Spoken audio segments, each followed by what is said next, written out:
Bismillahirrahmanirrahim.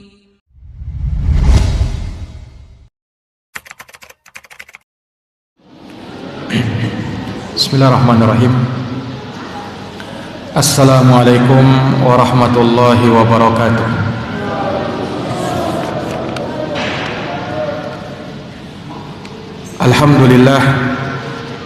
Alhamdulillahi rabbil alamin. Wa bihi nasta'inu ala umuri dunya waddin. Asyhadu an la ilaha illallah wahdahu la syarika lah. Wa asyhadu anna Muhammadan abduhu wa rasuluh sallallahu alaihi wa ala alihi wa sahbihi wa man tabi'ahum bi ihsanin ila yaumiddin wa sallama tasliman katsira. Subhanaka la ilma lana illa ma 'allamtana innaka antal alimul hakim. Allahumma 'allimna ma yanfa'una wanfa'na bima 'allamtana wa zidna ilman ya karim. Rabbi shrah li sadri wa yassir li amri wahlul 'uqdatan min lisani yafqahu qawli, amma ba'd. Ma'asyiral muslimin wal muslimat, hadirin wal hadirat, Bapak Ibu jamaah salat maghrib yang dirahmati dan dimuliakan oleh Allah.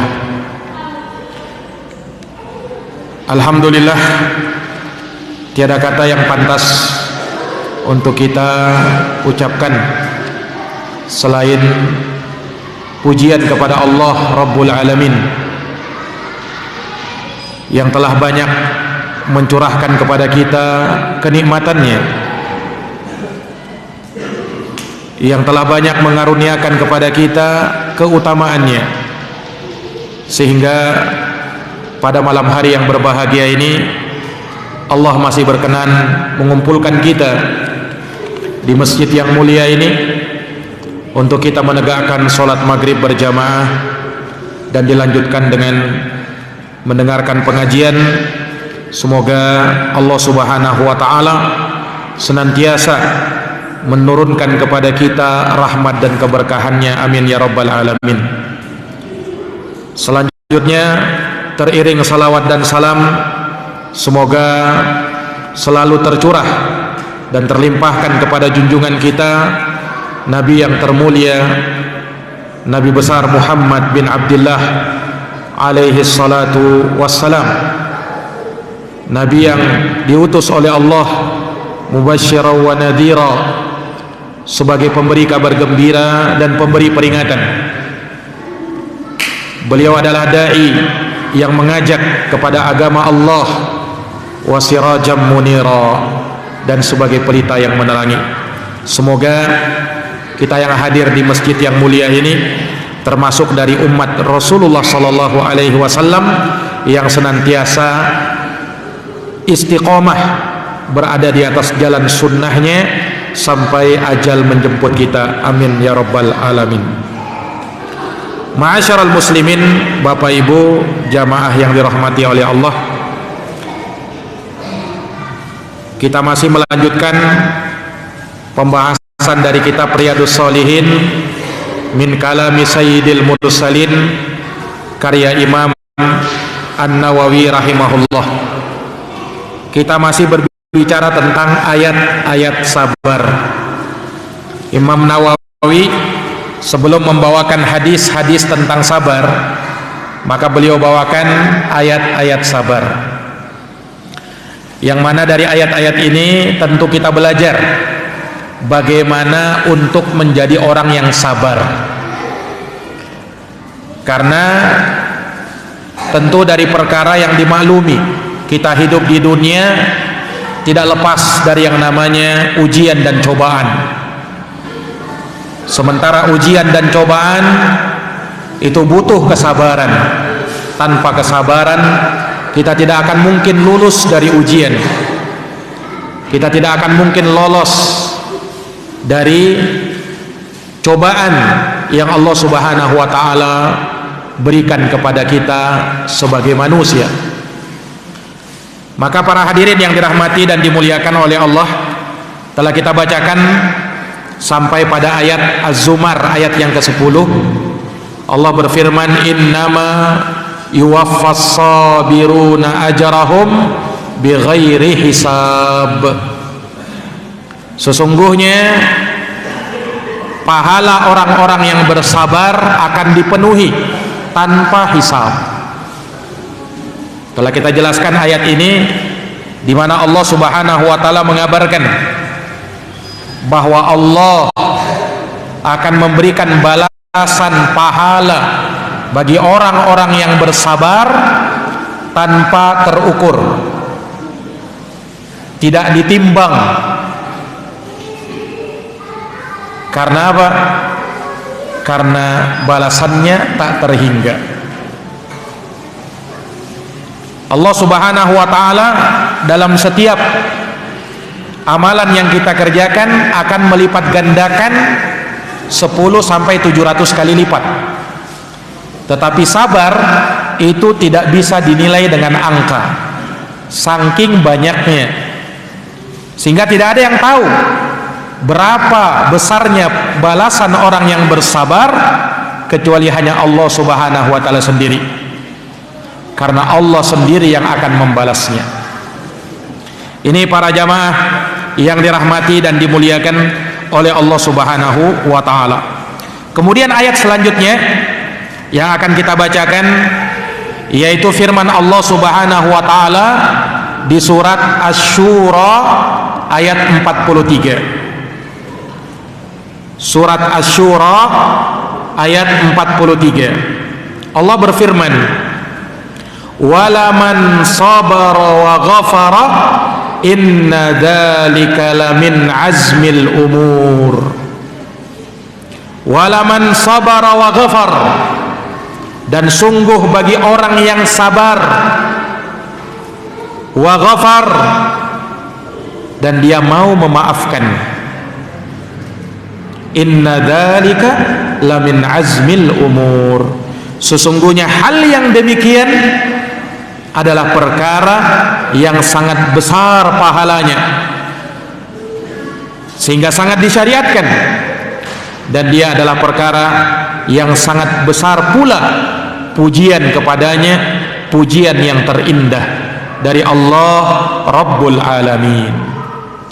Para hadirin yang dirahmati dan dimuliakan oleh Allah, maka ayat yang mulia ini menerangkan kepada kita bahwa orang yang bersabar terhadap gangguan yang menimpa dirinya dan ia tidak membalas, semua itu dia hadapi dengan lapang dada. Dia tidak mau membalas keburukan dengan keburukan, tidak, tetapi dia sabar dan dia harapkan dari sana pahala dan keridhaan Allah. Makanya dia memaafkan dan dia berbuat islah. Maka orang yang seperti ini terkumpul pada dirinya makarimul akhlak, akhlak-akhlak yang mulia dan sifat-sifat serta perangai-perangai yang terpuji, hal yang disyukuri pada dirinya, sehingga orang yang seperti ini akan mendapatkan bahagian yang besar di sisi Allah Subhanahu wa taala.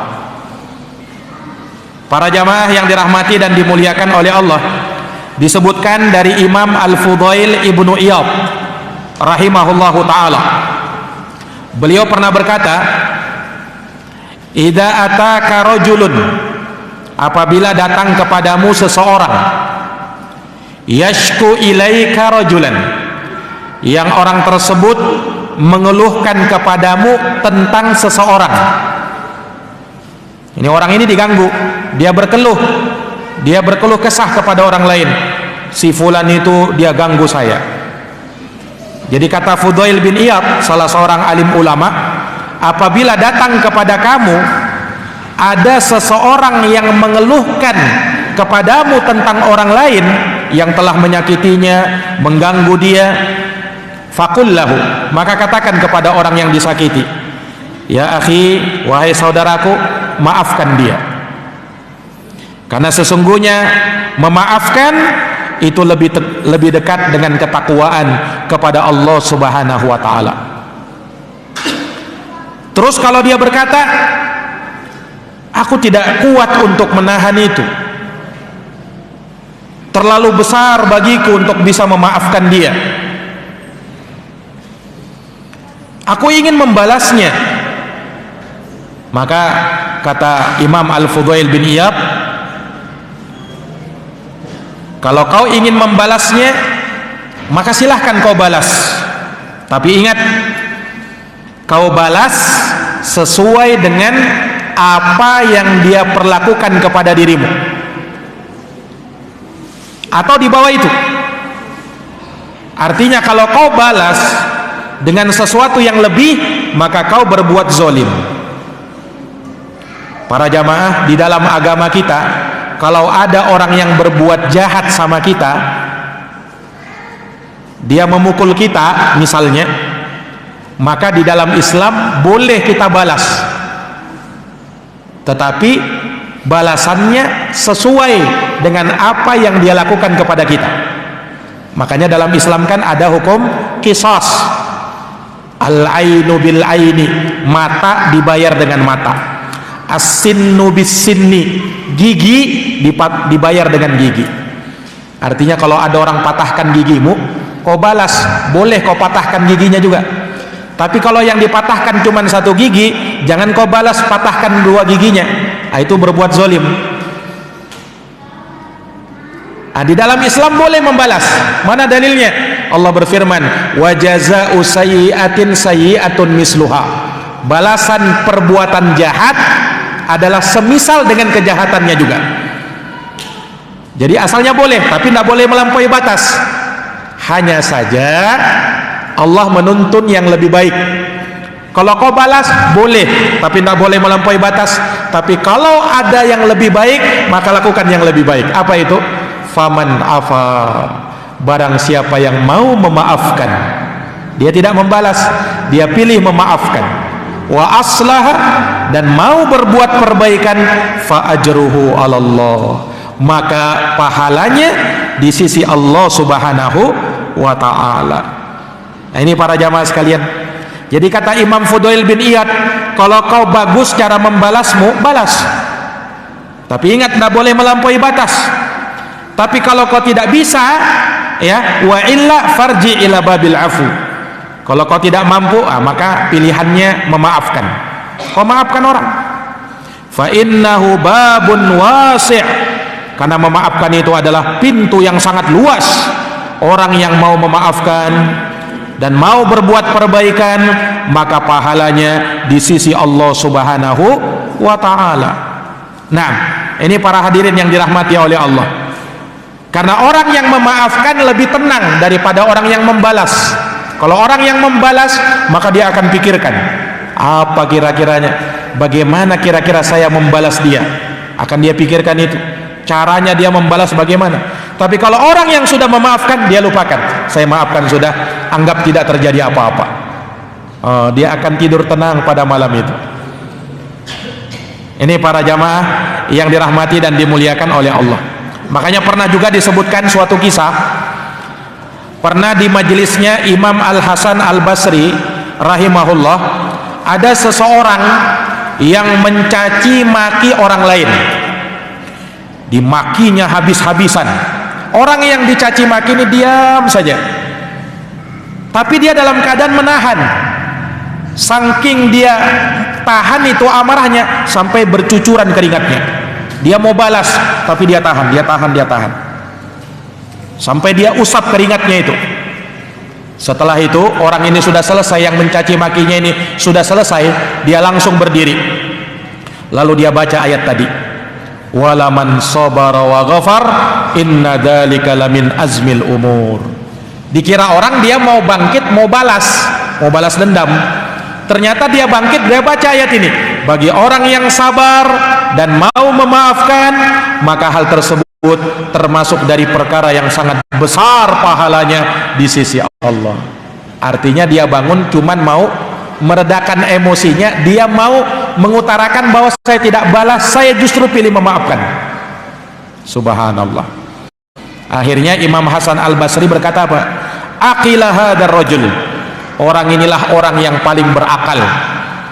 Demi Allah, wa fahimaha, dia betul-betul paham itu ayat. Iddayya'ahal jahilun, ketika banyak orang-orang jahil justru menelantarkan itu ayat. Subhanallah. Ini para jamaah yang dirahmati dan dimuliakan oleh Allah. Inilah kekuatan sabar itu, luar biasa. Makanya kata para ulama bahwa termasuk dari puncak kesabaran, kalau kaitannya dengan hukum Allah, ya kita kena musibah, kita kena masalah yang bukan dari orang lain, murni semata dari Allah, musibah-musibah itu misalnya, maka termasuk dari puncak kesabaran kita tidak berkeluh kesah kecuali hanya kepada Allah Subhanahu wa ta'ala, hanya kepada Allah. Ini dari puncak kesabaran. Sebaliknya, kalau misalnya dia mendapatkan masalah dari orang lain, tertimpa musibah dari orang lain, maka puncak kesabaran di situ manakala ia lebih memaafkan daripada membalas. Itu puncak kesabaran. Ini para jamaah yang dirahmati oleh Allah. Lihat yang pertama, termasuk dari puncak kesabaran orang yang kalau dia kena musibah murni dari Allah, tidak ada sangkut pautnya dengan orang lain, murni dari Allah, maka dia tidak berkeluh kesah kecuali hanya kepada Allah. Ada satu cerita nyata di zaman dahulu, ada seorang soleh yang dia ini orang miskin, kasihan, banyak anaknya lagi, miskin banyak anaknya. Maka suatu malam dia bersama keluarganya mau makan, ini makanan terakhir, pas-pasan lagi. Akhirnya dibagilah makanan itu, pas-pasan betul, kalau dimakan tidak akan kenyang makanan itu, tapi adanya cuman segitu dan itu makanan terakhirnya lagi. Ya sudah, apa boleh buat.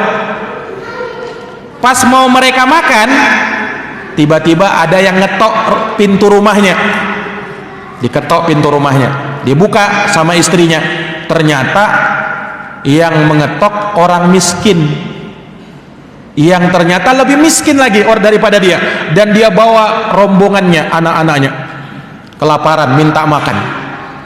Ini orang yang didatangi orang miskin juga, punya makanan terakhir dan itu pas-pasan lagi. Akhirnya istrinya menoleh kepada suaminya, nunggu perintah suaminya, bagaimana ini, kita kasih atau bagaimana? Kata suaminya tadi, kata orang soleh ini, kasih saja dia, mungkin mereka lebih membutuhkan daripada kita.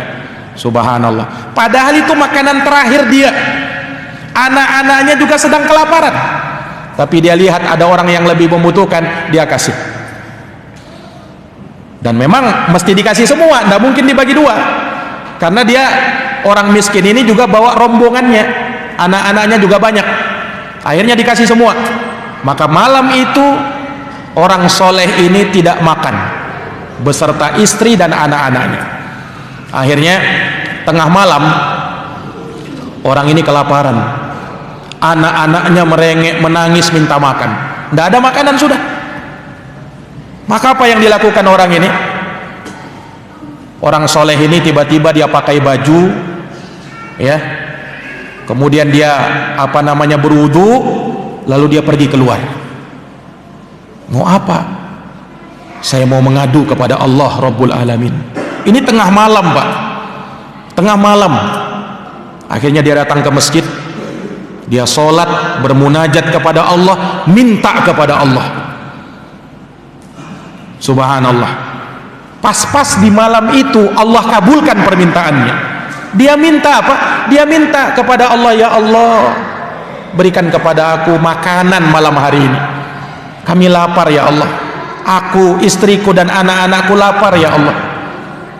Maka akhirnya Allah kabulkan permintaannya. Kebetulan pada waktu itu ada seorang raja, yang raja ini dia telah melakukan suatu kesalahan, mau taubat. Dia gelisah pada malam itu, saya harus taubat ini. Salah satu cara bertaubat, dia mau menyedekahkan hartanya, dan dia mau malam itu juga. Ini tengah malam, tentunya orang lagi tidur semua. Siapa saya kira-kira datang ini? Tapi dia, sang raja ini mau keluar. Kemudian dia ambil kudanya, dia bawa sebungkus keping emas sama satu bungkus makanan, dia bawa sama kudanya. Tapi dia tidak tahu kemana arahnya ini. Orang-orang sudah tutup pintu rumahnya, tidak ada yang bangun. Akhirnya dia bilang, berkata begini, sudahlah, biarlah aku jalan kemana arah kudaku ini mengarah. Maka berjalan dia, dalam keadaan tidak tahu siapa mau dikasih ini. Tiba-tiba sang kuda berjalan, singgah di masjid orang soleh tadi. Subhanallah, ketemu sama orang soleh tadi. Dan ternyata sang raja masih melihat orang soleh ini masih berdoa, minta kepada Allah subhanahu wa ta'ala supaya Allah berikan kepada dia rezeki, makanan untuk malam ini. Subhanallah. Maka sang raja berkata, inilah orangnya. Dia panggil orang tadi. Nah, kata sang raja, Allah kabulkan permintaanmu malam ini. Ini ada kepingan emas, dan ini ada sebungkus makanan untukmu dan keluargamu, kata sang raja. Kemudian sang raja bilang begini, dan nanti kalau habis, kau tidak usah datang kemana-mana, datang ke saya saja. Saya akan jamin hidup kamu, ya, berapapun kau minta saya akan beri, kata sang raja kepada orang soleh. Subhanallah, kontan Allah kabulkan doanya tadi malam itu. Tapi orang soleh ini bilang begini, demi Allah, kalau saya punya masalah, saya tidak akan datang kepadamu wahai raja. Justru saya akan tetap datang kepada Allah subhanahu wa ta'ala. Kenapa? Karena Allah lah yang mengutus engkau untuk datang ke masjid ini mengabulkan permintaanku. Subhanallah. Nah, sang raja ini sudah kasih jaminan hidup. Kalau ada masalah, kau tidak usah datang sama siapa-siapa, datang sama saya saja, katanya. Tapi orang soleh ini bilang, enggak, aku tidak akan datang dan tidak akan pernah datang kepada kamu wahai raja. Tapi kalau aku ada masalah, justru aku datang kepada Allah. Subhanallah. Lihat para jamaah sekalian, inilah orang yang paham. Kalau mungkin sebagian dari kita sudah dapat jaminan begitu, mungkin sebagian orang akan lupa lagi dengan Allah, ya kan? Sudah dapat jaminan. Ibaratnya ada orang kaya datang sama kita, kemudian dia bilang, ini kartu nama saya, kalau kau punya masalah, kau punya permintaan, datang sama saya akan beri berapapun kau minta. Dapat jaminan begitu. Kira-kira bagaimana? Nah, subhanallah. Tapi orang ini sadar diri bahwasanya sang raja ini tidak mungkin datang ke tempat saya kalau bukan dari Allah subhanahu wa ta'ala. Lihat jamaah sekalian yang dirahmati oleh Allah. Syahidnya di sini kita bisa melihat puncak kesabaran itu bagaimana. Kalau ada masalah, dia tidak mengeluh kepada manusia, tapi mengeluh kepada Allah Rabbul Alamin. Ini para jamaah yang dirahmati dan dimuliakan oleh Allah subhanahu wa ta'ala. Iya, demikian pula kalau ada musibah, ada masalah yang kaitannya dengan manusia. Kalau tadi kan kaitannya dengan Allah, musibah datang dari Allah. Ini musibah kaitannya dengan manusia, artinya dia diganggu atau difitnah atau gibah misalnya. Ada orang menggibah dia, padahal dia tidak seperti itu. Ada orang mencela dia, padahal dia tidak seperti itu. Nah, ini masalahnya lain kan. Ini dorongan untuk membalas itu lebih kuat biasanya. Kenapa? Karena ada orang lain menzolimi dia. Tapi kalau dia mampu bersabar dalam hal ini, justru dia balas keburukan orang dengan kebaikan, maka disitulah puncak kesabaran. Inilah yang dicontohkan oleh sebahagian sahabat Rasulullah SAW. Pernah disebutkan dalam suatu riwayat, sahabat yang bernama Ibnu Abbas radhiyallahu anhuma. Sahabat Ibnu Abbas, Pak, pernah suatu hari keluar. Dia pakai jubahnya indah. Tiba-tiba datang seseorang, tidak tahu dari mana, tidak ada angin, tidak ada hujan, tiba-tiba mencaci maki Ibnu Abbas karena hasadnya dia. Dia bilang apa? Oh, kau ini mentang-mentang sepupunya Rasulullah, mentang-mentang sahabat Rasulullah, kemudian kau pakai baju mewah seperti ini, dicaci maki Ibnu Abbas. Ibnu Abbas cuman tinggal diam saja, dia simak apa namanya cacian orang ini. Ibnu Abbas tenang saja. Ibnu Abbas enggak kemudian marah jengkel, enggak. Ibnu Abbas tenang saja menyimak orang ini caci maki, sampai pada akhirnya ya orang ini sudah capek, selesai dia. Kata Ibnu Abbas, kamu sudah selesai?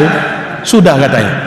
Akhirnya Ibnu Abbas ambil jubahnya tadi, dia kasih sama orang itu, ini hadiah buat kamu, kata Ibnu Abbas. Nah, akhirnya orang itu terdiam. Ya, subhanallah. Ini para jamaah sekalian, Ibnu Abbas kasih jubahnya kemudian pergi. Akhirnya orang ini tersentuh dengan Ibnu Abbas, ya, malu sendiri dia. Tadi dia mencaci maki Ibnu Abbas. Orang ini kira Ibnu Abbas mau balas. Justru Ibnu Abbas kasihkan jubahnya sebagai hadiah. Ini hadiah saya kasih sama kamu. Nah, padahal Ibnu Abbas dicaci maki gara-gara pakai jubah tadi. Akhirnya orang ini malu sendiri. Akhirnya setelah itu dia datang ke majelisnya Ibnu Abbas sampai jadi muridnya Ibnu Abbas, orang yang mencaci maki tadi. Subhanallah. Nah, inilah orang yang membalas keburukan dengan apa? Dengan kebaikan. Nah, subhanallah. Makanya benar apa yang Allah firmankan itu, idfa' billati hiya ahsan, balaslah keburukan dengan kebaikan. Fa idzal ladzi bainaka wa bainahu adawah, sehingga orang yang tadinya ada antara kamu dengan dia suatu permusuhan, tapi kalau kamu berbuat baik sama dia, maka dia akan menjadi temanmu yang sangat melindungi kamu. Tetapi kata Allah, wa ma yulaqqaha illal ladzina sabaru, tidak ada yang mampu untuk melakukan itu kecuali orang yang sabar. Hanya orang sabar yang mampu. Kalau kita ya pengennya balas, dan memang asalnya boleh, dalam Islam boleh kan, boleh, asal tidak boleh apa, melampaui batas. Wa jazaa'u sayyi'atin sayyi'atun misluha. Tapi kalau kita memaafkan jauh lebih baik. Ini jamaah sekalian. Makanya kata Allah, tidak ada yang mampu melakukan itu kecuali orang yang sabar. Wa ma yulaqqaha illa dzu haddin azim, dan tidak ada yang mampu melakukan hal tersebut kecuali orang-orang yang punya bahagian yang sangat besar di sisi Allah Subhanahu wa taala. Nah, ini para jamaah yang dirahmati dan dimuliakan oleh Allah. Semisal dengan itu yang pernah dilakukan oleh Ali ibn Husain ibni Ali Zainal Abidin, salah seorang yang soleh, cicitnya Rasulullah Sallallahu Alaihi Wasallam. Rasulullah punya cucu namanya Husain. Husain punya anak namanya Ali. Ali ibn Husain ibni Ali ibni Abi Thalib, cucu cicitnya Rasulullah. Di bawah cucu kan cicit. Nah, ini cicitnya Rasulullah, dikenal dengan Zainul Abidin. Zainul Abidin, perhiasannya para ahli ibadah. Oh, ini dikenal kesolehannya luar biasa. Pernah suatu hari Imam Zainal Abidin ini keluar dari rumahnya, sama tadi dengan peristiwa Ibnu Abbas. Tiba-tiba datang orang tidak tahu dari mana, langsung mencaci maki Zainal Abidin. Kamu ini mentang-mentang cicitnya Rasulullah, bergaya berapa, dicaci maki. Nah, Zainal Abidin juga tenang, dengarkan, diam. Ada orang di sekitar Imam Zainal Abidin pada waktu itu. Di orang-orang di sekitar Zainal Abidin pada waktu itu marah, mau membalas, tapi kata Imam Zainal Abidin, tenang, tidak usah, kita dengarkan aja dulu dia bicara apa. Oh, orang ini terus mencaci maki, dicaci maki Imam Zainal Abidin. Setelah selesai, kata Imam Zainal Abidin apa? Wahai fulan, kalau kau tahu kejelekanku lebih banyak lagi, mungkin kau tidak akan berhenti. Nah, kata Imam Zainal Abidin. Akhirnya Imam Zainal Abidin berkata kepada orang di sekitarnya, siapa di antara kalian yang punya uang 1000 dirham?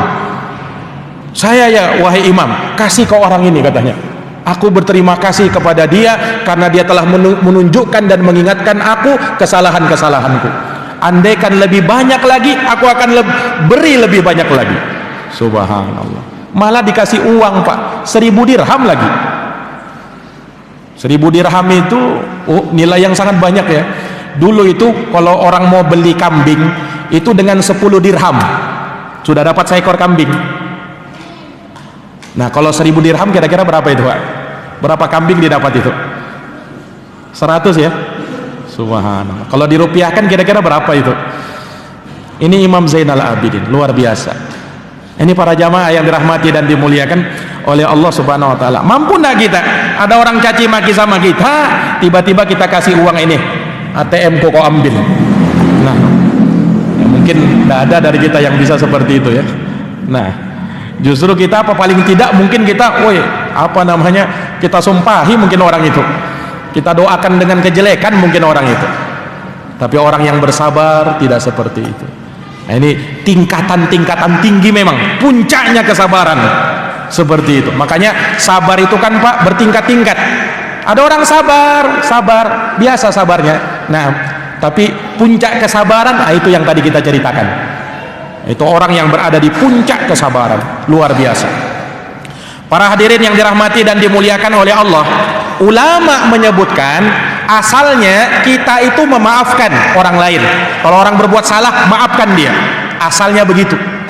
Hanya saja diperkecualikan, kata ulama, kalau ada orang yang jikalau kita memaafkan, dia tidak berubah, dia tidak semakin baik. Nah, orang yang seperti ini afdolnya kata ulama tidak usah dimaafkan. Kalau begitu apa? Berikan hukuman supaya menimbulkan efek jerak. Nah, ini juga perlu fikih juga ini. Jadi memaafkan itu kata ulama kalau terjadi perbaikan. Kalau ada terkenal orang ini selalu berbuat jahat, selalu berbuat jahat. Kalau misalnya dia selalu berbuat jahat, dimaafkan, tidak ada efek jerah sama dia. Terkadang kita harus menuntut dia supaya dia jerak, supaya ada kebaikan. Ini jamaah sekalian.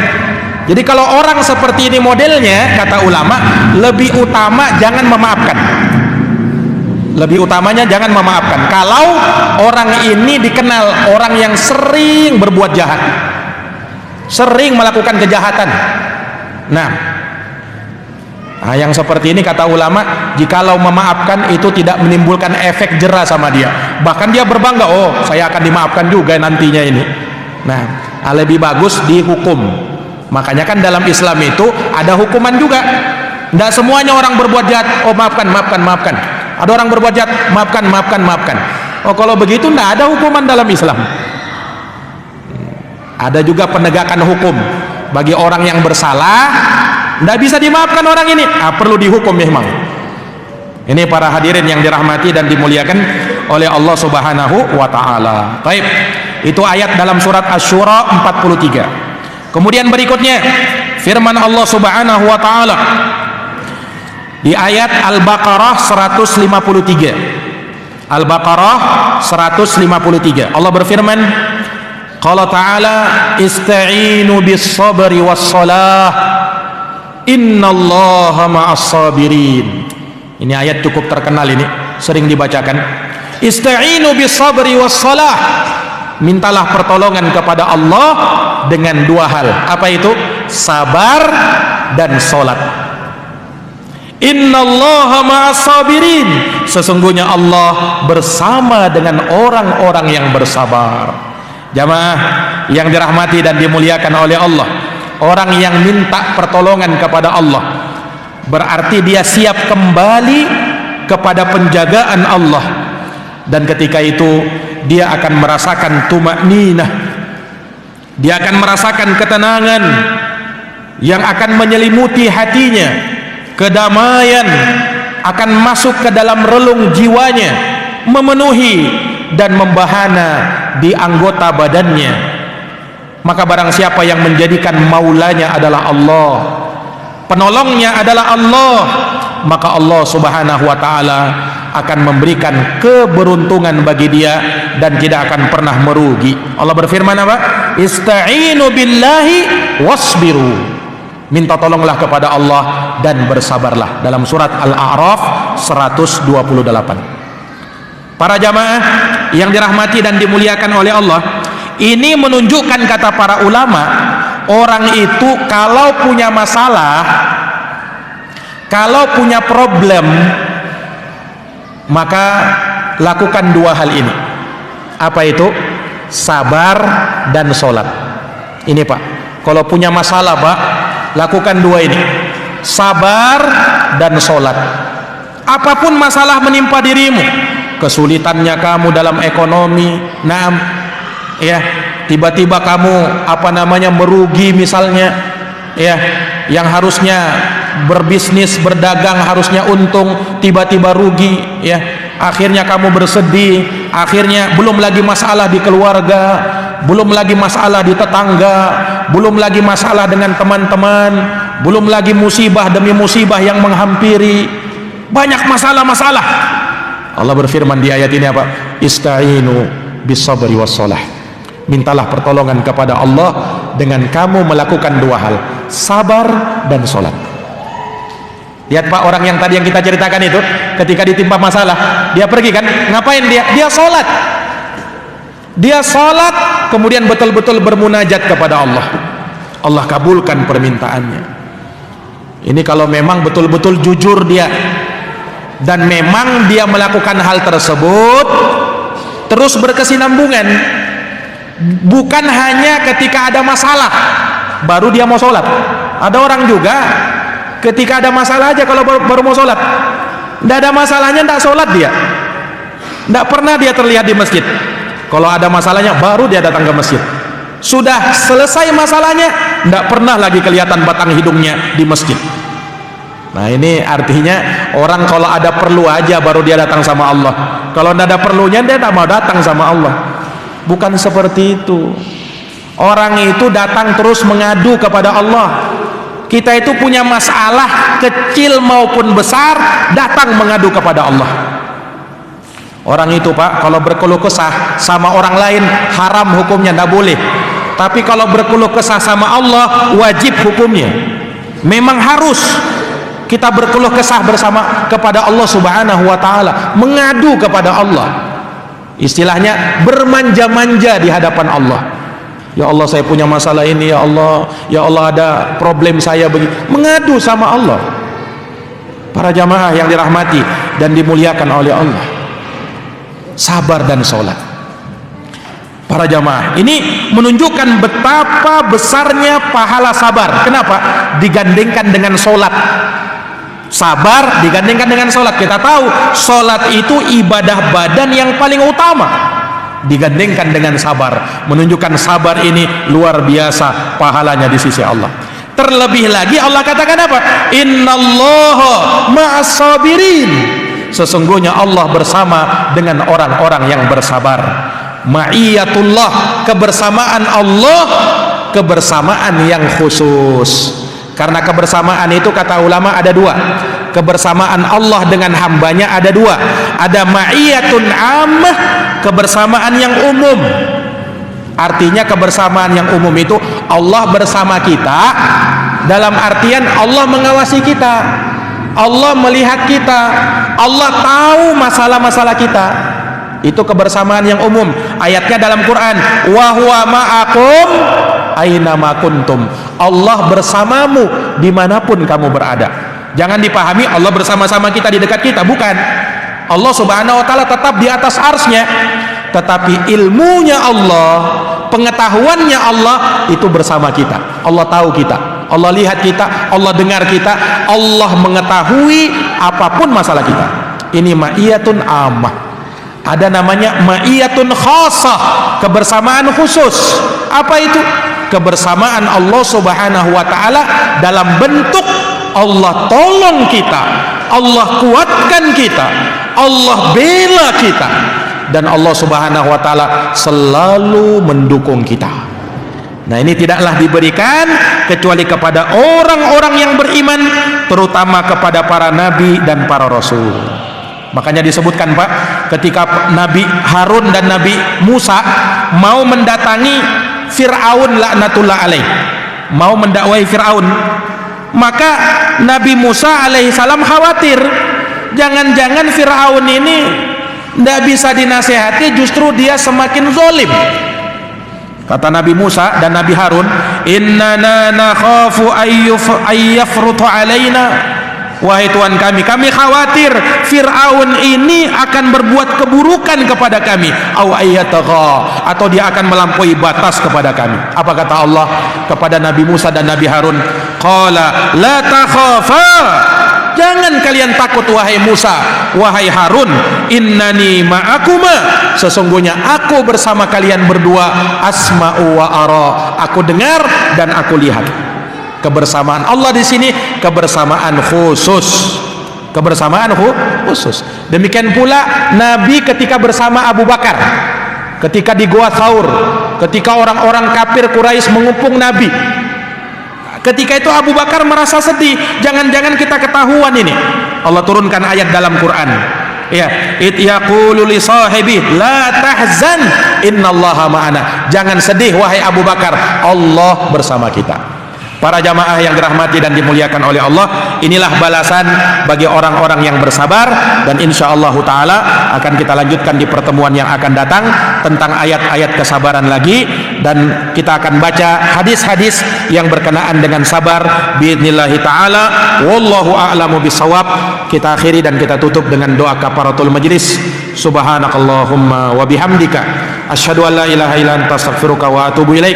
Subhana rabbika rabbil izzati amma yasifun wa salamun alal mursalin walhamdulillahi rabbil alamin. Wassalamu alaikum warahmatullahi wabarakatuh.